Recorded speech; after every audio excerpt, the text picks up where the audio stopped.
Bismillahirrahmanirrahim. Assalamualaikum warahmatullahi wabarakatuh. Alhamdulillahi rabbil alamin. Wassalatu wassalamu ala asyrafil anbiya'i wal mursalin wa ala alihi wa ashabihi wa tabi'in wa tabi'at tabi'in wa man tabi'ahum bi ihsanin ila yaumiddin wa ba'd. قال الله تعالى في كتابه الكريم وهو أصدق القائلين أعوذ بالله من الشيطان الرجيم بسم الله الرحمن الرحيم يا أيها الذين آمنوا اتقوا الله حق تقاته ولا تموتن إلا وأنتم مسلمون فقال يا أيها الناس اتقوا ربكم الذي خلقكم من نفس واحدة وخلق منها زوجها وبث منهما رجالا كثيرا ونساء واتقوا الله الذي تساءلون به والأرحام إن الله كان عليكم رقيبا فقال يا أيها الذين آمنوا اتقوا الله وقولوا قولا سديدا يصلح لكم أعمالكم ويغفر لكم ذنوبكم ومن يطع الله ورسوله فقد فاز فوزا عظيما أما بعد اللهم صل وسلم وزد وبارك على سيدنا محمد وعلى آله وصحبه ومن سار على نهجه إلى يوم القيامة وبعد. أيها المستمعون الكرام, para ikhwah dan akhwat yang semua insyaallah kita semua dimuliakan oleh Allah Subhanahu wa taala. Alhamdulillah, kita bersyukur kepada Allah pada malam hari ini. Allah Subhanahu wa taala memberikan kepada kita kesempatan, kekuatan untuk bisa bermujalasah, bisa kembali kita duduk di majelis ilmu, bisa mendengarkan kalam-kalam dari kalamullah maupun kalam Nabi Muhammad SAW, serta kalam-kalam ulama yang insyaallah kita akan jadikan sebagai pelajaran hidup, yang dengan hal itu insyaallah akan menuntun kita ke jalan hidayah. Salawat beriring taslim kita haturkan kepada junjungan kita Nabi Allah Muhammad SAW, kepada keluarga beliau, sahabat beliau, dan insyaallah curahan rahmat tersebut akan senantiasa sampai kepada kita selaku umatnya yang komitmen dan konsisten dengan ajaran yang dibawa oleh beliau sallallahu alaihi wasallam.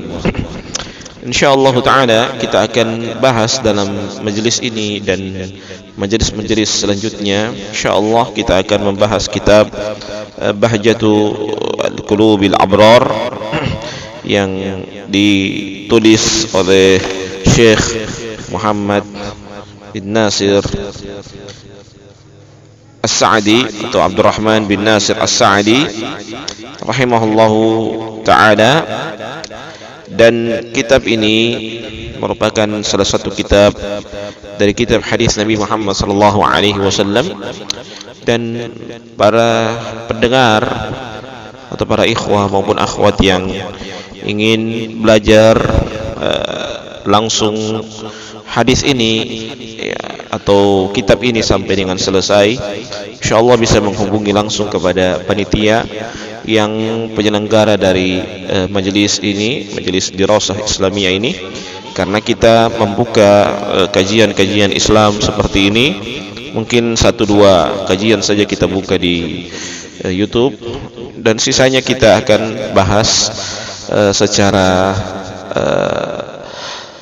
takhassus, dan itu hanya orang-orang yang bisa, yang mau serius dalam mempelajari Islam sehingga bisa mendapatkan faidah secara sempurna dengan pembahasan-pembahasan secara detail dari hadis-hadis Nabi Muhammad SAW, dan juga dijelaskan oleh kalam-kalam ulama ya, yang tentunya ulama yang mu'tabar, dan juga dengan cara memahami secara benar sehingga kita tidak salah dalam melangkah. Dan insyaallah sekali lagi kepada para ikhwah dan akhwat yang ingin belajar langsung beberapa kitab yang kita akan khatamkan insyaallah, bisa langsung menghubungi kepada panitia atau langsung meminta langsung di video yang Anda dapatkan ini insyaallah, karena kita berusaha untuk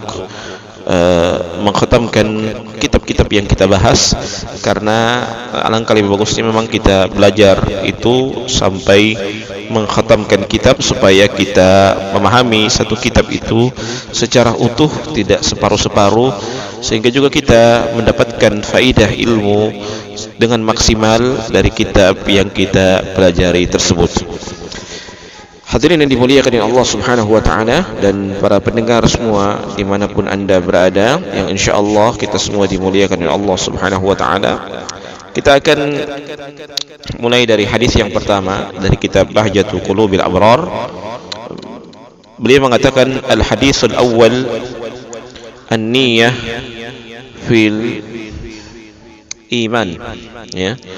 Hadis yang pertama yaitu hadis tentang niat, ya. An Umar ibn al-Khattab radhiyallahu anhu qala sami'tu Rasulullah sallallahu alaihi wasallam yaqul. Dari Umar bin Khattab radhiyallahu taala anhu bahwasanya beliau berkata, saya mendengar kepada Rasulullah sallallahu alaihi wasallam beliau berkata, innamal a'malu binniyat, ya. Sesungguhnya atau hanya saja amalan itu dengan niat. Wa innama likulli imri'in ma nawa, dan hanya saja seluruh amalan itu akan didapatkan kecuali dengan, atau pahala dari amalan itu akan didapatkan sesuai dengan apa yang dia niatkan. Faman kanat hijratuhu ila Allah wa rasulih fahijratuhu ila Allah wa rasulih, maka barang siapa yang hijrahnya karena Allah dan Rasulnya, maka hijrahnya karena Allah dan Rasulnya. Wa man kanat hijratuhu lid-dunya yusibuha aw imra'atin yankihuha fahijratuhu ila ma hajara ilaih, maka barang siapa yang hijrahnya karena dunia yang ingin dia dapatkan ataupun wanita yang ingin dia nikahi, maka hijrahnya sesuai dengan apa yang dia inginkan tersebut. Hadis ini muttafaqun alaih. Hadis diriwayatkan oleh Imam Bukhari rahimahullahu taala, dan Imam Bukhari dan Muslim, ya.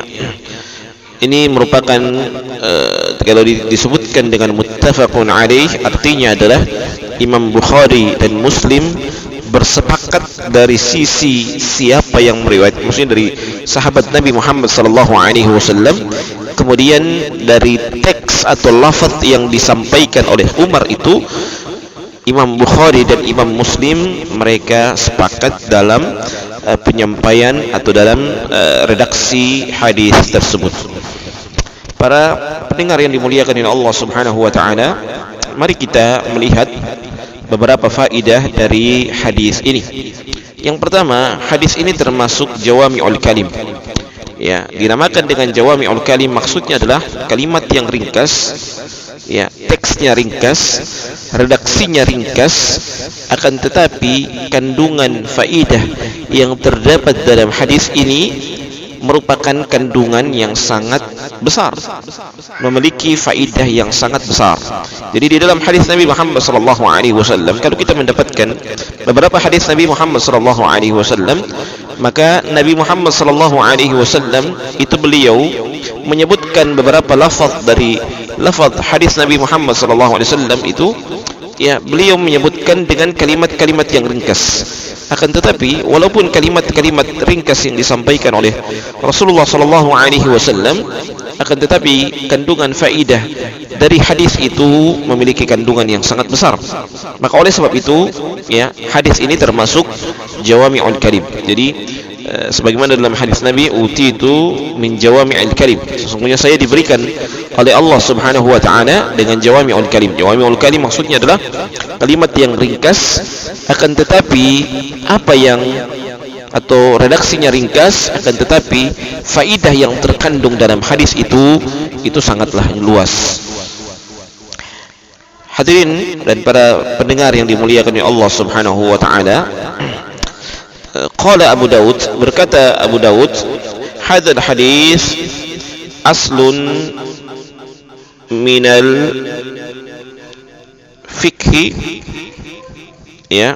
Jadi hadis ini merupakan juga bagian dari fikih, ya. Jadi hadis ini juga dipergunakan oleh fuqaha, para ulama fikih, dalam menghukumi dalam masalah fikih. Ya, contoh misalnya amalan ini dibutuhkan kepada kita niat. Maksudnya apa? Kalau kita berniat dalam sebuah amalan, maka amalan kita sah. Akan tetapi kalau kita beramal namun tanpa niat, maka tentunya amalan kita tidak sah. Ya. Berbeda dengan ini, kalau niat hukumnya wajib.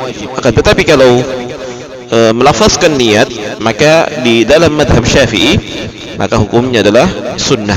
Maka hukumnya adalah, sekali lagi, hukumnya adalah sunnah.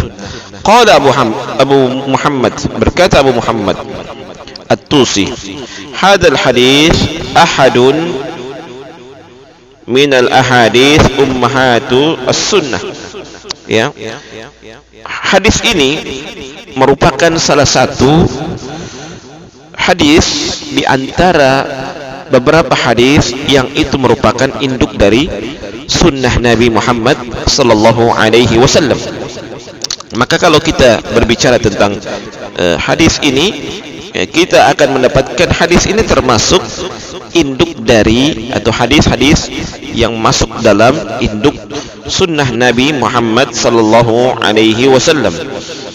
Mari kita mulai mengupas sedikit tentang siapa itu Umar bin Khattab. Umar bin Khattab, kita tahu bersama, beliau ini termasuk Amirul Mukminin al-awwal. Ya, Amirul Mukminin yang pertama kali.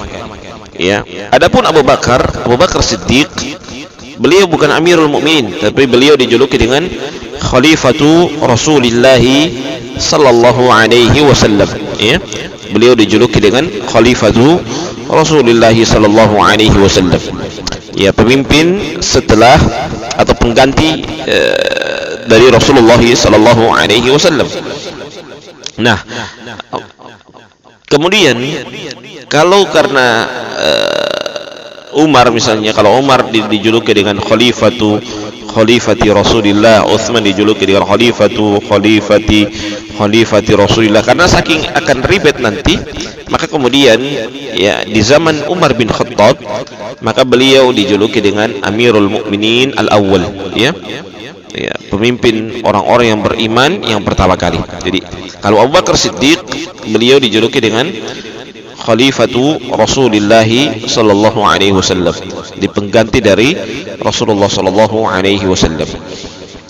Kemudian qala Imam Ahmad, berkata Imam Ahmad, hadis ini merupakan sulusu ummahatis sunnah, merupakan salah satu dari atau sepertiga dari induk sunnah. Jadi kalau kita mendapatkan hadis hadis tentang innamal a'malu binniyat, maka kita mendapatkan bahwa hadis ini termasuk sepertiga dari induk sunnah, ya, induk sunnah. Qala Imam Al-Baihaqi, berkata Imam Baihaqi, immal a'mal, ya, adapun amalan, ya, amalan itu adalah al-jawarih, kemudian wal qalb, hati, kemudian lisan.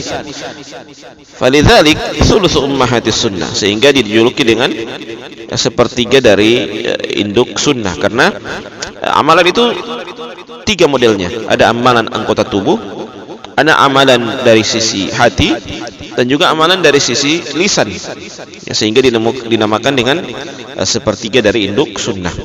Ya. Dari hadis ini juga kita mendapatkan bahwa mendapatkan kaidah al-umur bimaqasidiha, ya.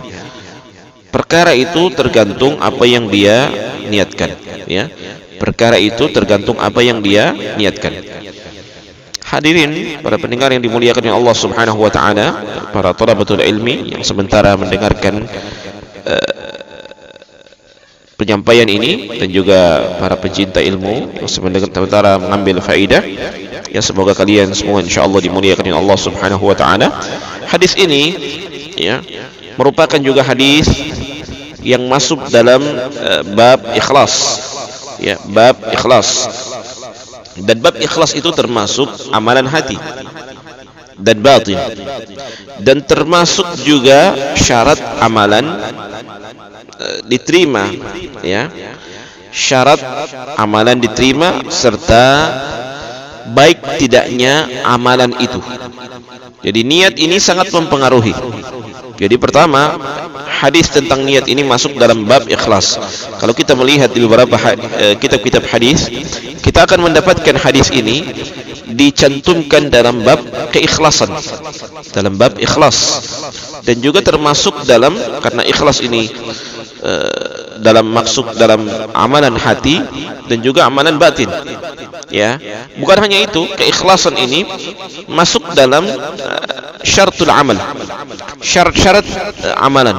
Jadi amalan diterima itu karena dua hal, sebagaimana kata Fudail bin Iyad, akhlasuhu wa aswabuhu, yaitu yang paling ikhlas, dan yang kedua adalah paling mencocoki dengan sunnah Nabi Muhammad sallallahu alaihi wasallam, dan yang ketiga adalah sihhatul amal, ya baik tidaknya amalan itu tergantung bagaimana niat kita. Jadi sekali lagi, baik tidaknya amalan itu tergantung bagaimana niat kita. Para pendengar yang dimuliakan oleh Allah Subhanahu wa taala, yang berikutnya Allah Subhanahu wa taala berfirman dalam Al-Qur'anul Karim menjelaskan tentang keikhlasan ini. Allah berfirman, "Wa ma umiru illa liya'budullaha mukhlishina lahuddin." Ya, tidaklah kami memerintahkan, ya tidaklah mereka diperintahkan kecuali untuk beribadah kepada Allah Subhanahu wa taala dengan ikhlas. Jadi Allah memerintahkan kepada kita untuk beribadah tentunya dengan ikhlas, benar-benar semata-mata karena Allah Subhanahu wa taala. Allah Subhanahu wa taala juga berfirman dalam ayat yang lain dalam surah Al-Insan. Allah berfirman, "Innama nut'imukum liwajhillah, la nuridu minkum jazaa'an wa la syukura." Sesungguhnya kami memberikan makan kepada kalian itu karena Allah Subhanahu wa taala. Jadi memberikan makan itu salah satu amalan. Jadi bukan hanya saja makan kita harus ikhlas, tetapi bil misal yattadihul maqal, yaitu dengan contoh akan memperjelas perkataan. Jadi hanya contoh saja itu makan. Seluruh amaliyah ibadah kita serahkan hanya kepada, kita ikhlaskan hanya kepada Allah Subhanahu wa taala. La nuridu minkum jazaa'an wa la syukura. Kita tidak mengharapkan, menginginkan jazaan, balasan, maupun syukura, terima kasih dari orang lain, ya. Jadi jangan sampai ketika kita beramal sesuatu kita berharap untuk orang itu membalas amaliyah kita, atau kita beramal juga beribadah kepada Allah, kita berharap agar Allah memberikan memberikan balasan kepada kita, ya. Kita fokus dengan ibadah, adapun balasan, adapun pahala kita serahkan kepada Allah Subhanahu wa taala, karena urusan balasan, urusan pahala itu adalah urusan Allah Subhanahu wa taala, bukan urusan kita sebagai makhluknya Allah Azza wa Jalla. La nuridu minkum jazaa'an wa la syukura, dan juga tidak mengharapkan terima kasih, ya. Kita tidak mengharapkan pamrih dari orang lain. Kita benar-benar ikhlas karena Allah Subhanahu wa taala. Hadirin yang dimuliakan oleh Allah Subhanahu wa taala, hadis ini juga dinamakan dengan hadis Ummu Qais. Ya, hadis Ummu Qais yang dimana seorang lelaki yang dia berhijrah hanya karena wanita. Dan hadis ini juga, ya, Nabi bersabda, "Ihfazillaha yahfazka, ihfazillaha tajidu tujahak." Ya. Jagalah Allah, semoga Allah akan menjaga engkau. Jagalah Allah, ya, maka engkau akan mendapatkan Allah itu di hadapanmu. Maksudnya adalah, ya, dengan hal itu kita senantiasa menjaga kepada Allah, menjaga batasan-batasan Allah, maka Allah akan senantiasa menjaga kepada kita. Allah Subhanahu wa taala berfirman juga dalam ayat yang lain, ya ayyuhalladzina amanu in tansurullaha yansurukum wa yutsabbit aqdamakum. Wahai orang-orang yang beriman, in tansurullah, apabila kalian menolong agama Allah, maka Allah akan menolong kamu dan juga menetapkan jejakmu. Ya, menetapkan jejakmu. Hadirin yang dimuliakan oleh Allah Subhanahu wa taala. Kemudian teks selanjutnya Nabi bersabda, wa innama likulli imri'in ma nawa. Jadi kita masuk ke dalam teks. Yang pertama, innamal a'malu binniyat. Ya, hanya saja amalan itu dengan niat. Jadi innama ini di dalam bahasa Arab itu adalah harfu hasr, huruf pembatasan. Ya, jadi kalau kata innama, hanya saja amalan itu dengan niat. Maksudnya apa? Ya, amalan itu tidak akan sah kalau tidak dengan niat. Ya, innamal mu'minuna ikhwatun. Hanya saja orang yang beriman itu bersaudara.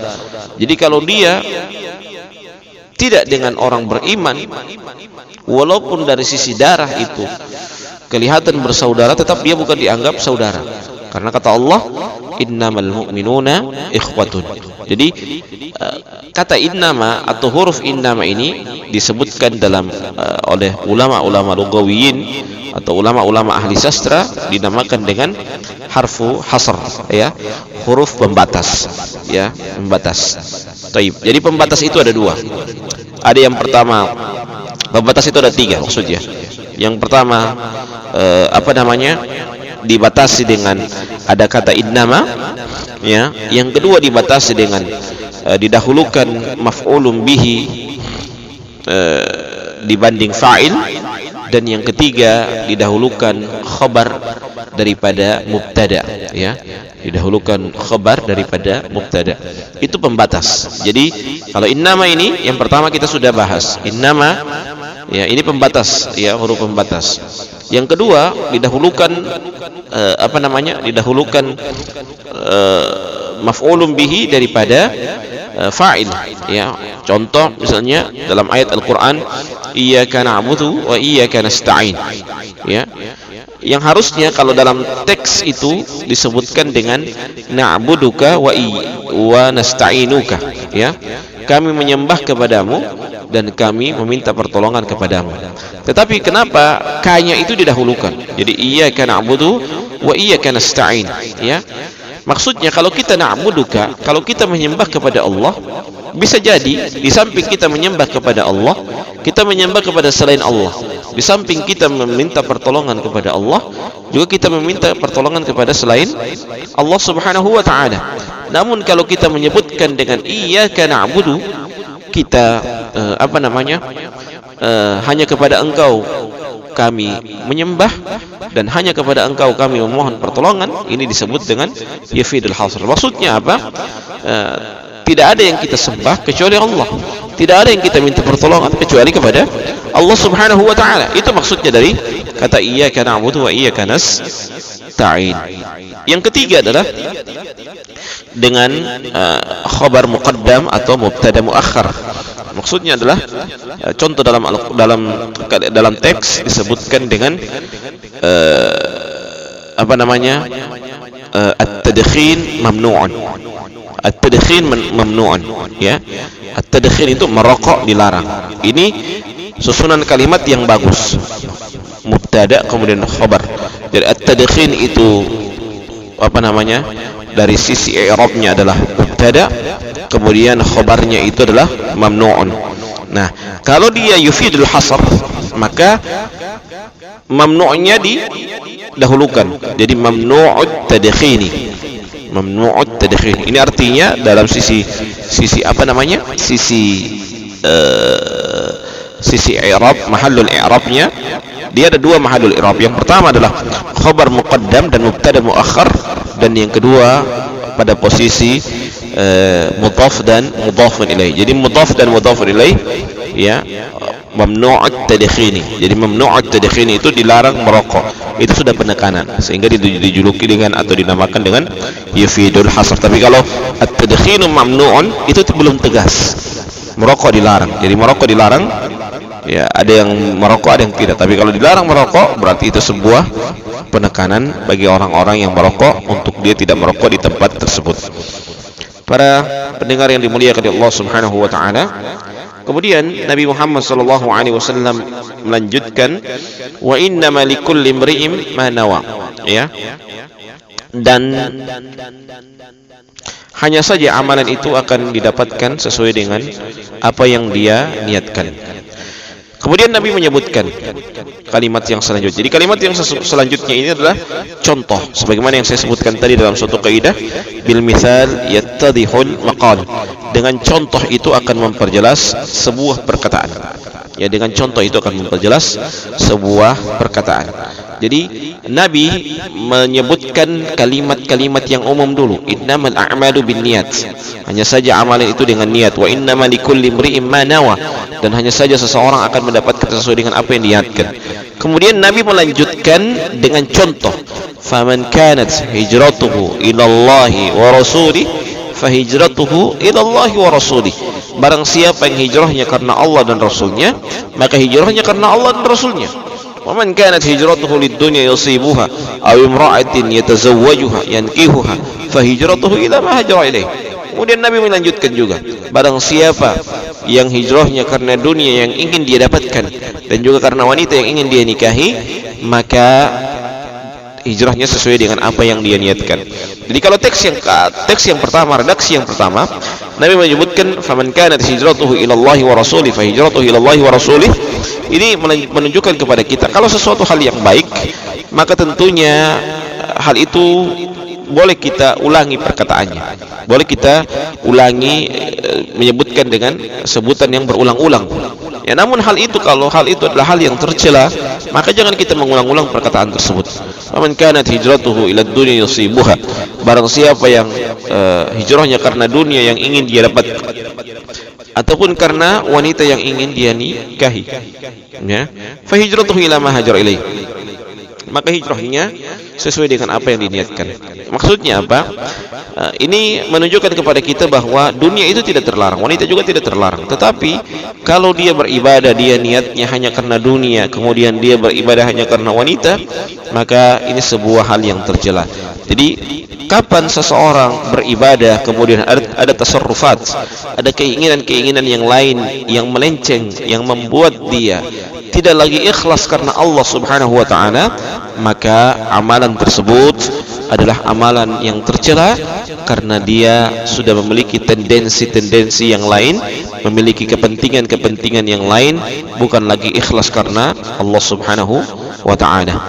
Mungkin ini saja yang bisa sampaikan pada pertemuan kali ini, pertemuan perdana dari kitab Bahjatul Qulubil Abrar. Jadi sekali lagi kepada para ikhwah semua yang ingin mengikuti langsung majelisnya atau ingin mengejar langsung muhadarahnya dengan ikhwah-ikhwah yang lain yang sementara belajar, insyaallah kami persilahkan dengan beberapa syarat, ya. Yang syarat ini yang telah disiapkan oleh panitia, insyaallah. Jadi semua bisa mengambil andil untuk belajar. Silakan Anda mengambil faidah dengan sebanyak-banyaknya apa yang kami sampaikan, sehingga Anda semua bisa benar-benar mengamalkan apa yang diperintahkan oleh Allah Subhanahu wa taala dalam Al-Qur'anul Karim, dan melalui juga lisan dari Rasulullah sallallahu alaihi wasallam, tentunya dengan penjelasan dari kalam-kalam ulama. Insyaallah taala kita berharap kepada Allah Subhanahu wa taala, semoga Allah Subhanahu wa taala memberikan kepada kita keberkahan dalam majelis ini, dan semoga Allah Subhanahu wa taala memberikan kepada kita umur yang panjang untuk senantiasa menyuarakan kalam-kalam kebenaran, menyuarakan kebaikan-kebaikan, dan juga semoga Allah Subhanahu wa taala mewafatkan kita dalam keadaan husnul khatimah. Kita tutup dengan bacakan doa kafaratul majlis. Subhanakallahumma wa bihamdika asyhadu an la ilaha illa anta astaghfiruka wa atubu ilaik. Wallahul musta'an, wallahu muwaffiq ila aqwamit thoriq. Wassalamualaikum warahmatullahi wabarakatuh.